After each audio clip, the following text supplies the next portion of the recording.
Good morning, Block 3. As you're writing your update this morning, I am gone at a math meeting all day today over at CMS. So you are on your own today for taking notes. You're going to use the video for 2.2, and then you're going to have another video for 2.3. Again, your update explains all of this, and I will explain the best I can going through that. So we're trying to get your notes done here in under 10 minutes. It should be well under 10 minutes. As you go through your notes for both of these lessons, 2.2 and 2.3, make sure you're pausing so that you can keep up with taking notes. So you should already be writing 2.2 greatest common factor. The I can statement is I can find GCF, which stands for greatest common factor. There is only one vocab word. The vocab word is greatest common factor. This is a word you have had in the past, and a greatest common factor would be the biggest factor that two numbers have in common. If you remember back to 2.1, factors are numbers that are the same or smaller than the number that is given to you. So they evenly go into a number that is given to you. So for example, if you have the number 12, factors of 12 using a factor tree would be 6 and 2 because 6 and 2 evenly go into 12. There's also more factors of 12, but that's just an example of what a factor is, so you remember. As far as the cheat sheet idea, there is not going to be one for the vocab since there is only one word. So again, greatest common factor, the biggest factor that two numbers have in common. Sliding down now to number 2, the goal here is to find the GCF listing factors pairs. So I gave you the two numbers that I want you to find the GCF of. They're 12 and 16. This is how I want you to do it when you're using our listing factor pairs. Same thing as what we did when we found factors. We're going to find factor pairs. We're going to list them vertically. So for 12, I have 1 and 12, 2 and 6, 3 and 4. And for 16, I have 1, 16, 2, 8, 4, 4. Then what you're going to do is you're going to find the number that is the biggest number that both of those have in common. So if you look, you can see that 1 is a factor of 12 and 1 is a factor of 16 because 1 is a factor of every number. So 1 right now is our biggest number, but we're going to keep working our way through the numbers. 2 is a factor of 12 and 2 is a factor of 16. So right now 2 is our greatest common factor. We're going to look at number 3. 3 is a factor of 12, but 3 is not a factor of 16, so that does not apply to this question. 4 is a factor of 12, and 4 is a factor of 16, so now 4 is our biggest common factor. Keep going. 6 is a factor of 12, it is not a factor of 16. 12 is a factor of 12, 12 is not a factor of 16, so we have just found our greatest or our biggest common factor, which is 4. This is how your work should look if you are going to find the greatest common factor listing factor pairs.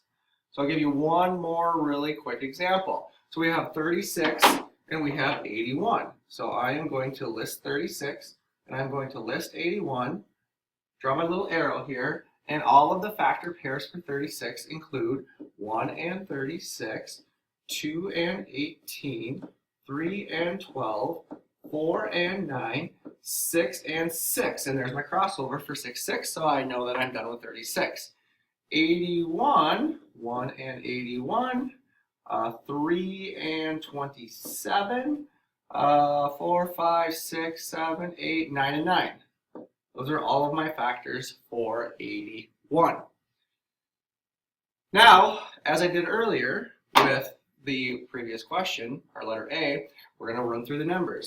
So yes, 1 and 1 work. You can probably always skip 1 because you know it's going to be a factor of every number. 2 does not work because 2 is a factor of 36, but it's not a factor of 81. 3 works. 3 is a factor of 36. 3 is a factor of 81. 4 does not work. 6 does not work. 9 does work, so 9 is a factor of 81 and 9 is a factor of 36. 12 is not a factor of 81. 18 is not a factor of 81. 36 is not a factor of 81. We found our GCF, and it is 9. Woohoo! Good to go. So that would be one way of finding GCF. There is a second way that I'm going to show you down here. The second way, it looks difficult, it looks long, but it's really not that bad. So finding greatest common factor using a factor tree. There are 3 steps. Step 1, or step A, as we have listed here, you are going to create a factor tree to find prime factorization of each number.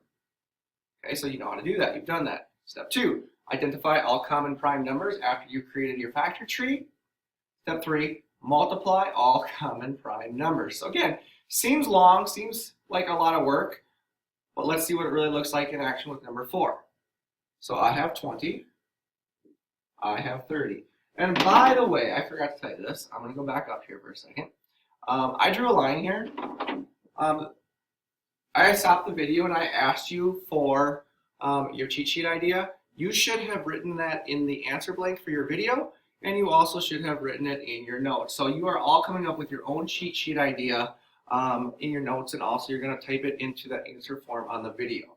Okay, forgot about that, so let's move back down here. Hopefully that is something you've already done. Number 4, find the GCF of 20 and 30. So I am going to do a factor tree. I'm going to use 10 and 2. Here's a prime factor. I'm going to use 5 and 2. Prime factor, prime factor. 30, I am going to use 6 and 5. Prime number, prime factor. I'm going to use 3 and 2. Prime factor, prime factor. So my prime factorization for 20 would be 5 times 2 times 2. My prime factorization for 30 would be 3 times 2 times 5. So I have now done step A. I found the prime factorization of each number. I identified all common prime numbers is my next step. So a common prime number would be 5, because a prime factor of 20 is 5, and a prime factor of 30 is 5. So they're common. 2, they're common. And then I have another 2 here, but there's not another 2 left for 30, so that doesn't count.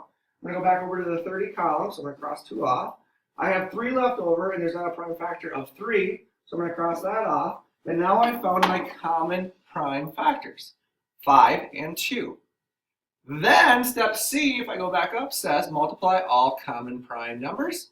So a common prime number would be 5. A common prime number would be 2. And so I'm going to multiply 5 times 2, and the greatest common factor for 5 times 2, or the greatest common factor for 20 and 30 is 10. This is the second way of doing it. The first way of doing it would be the main idea above, in which you list all the factor pairs. You choose whichever one you're more comfortable with is what you would use, but I need to see your work for all of these. I'm going to stop the video now. You're going to get a question that says, what is your cheat sheet idea for main idea number 3 here? Make sure you write it in your notes. This would be your own cheat sheet idea, and also make sure you answer it in the video.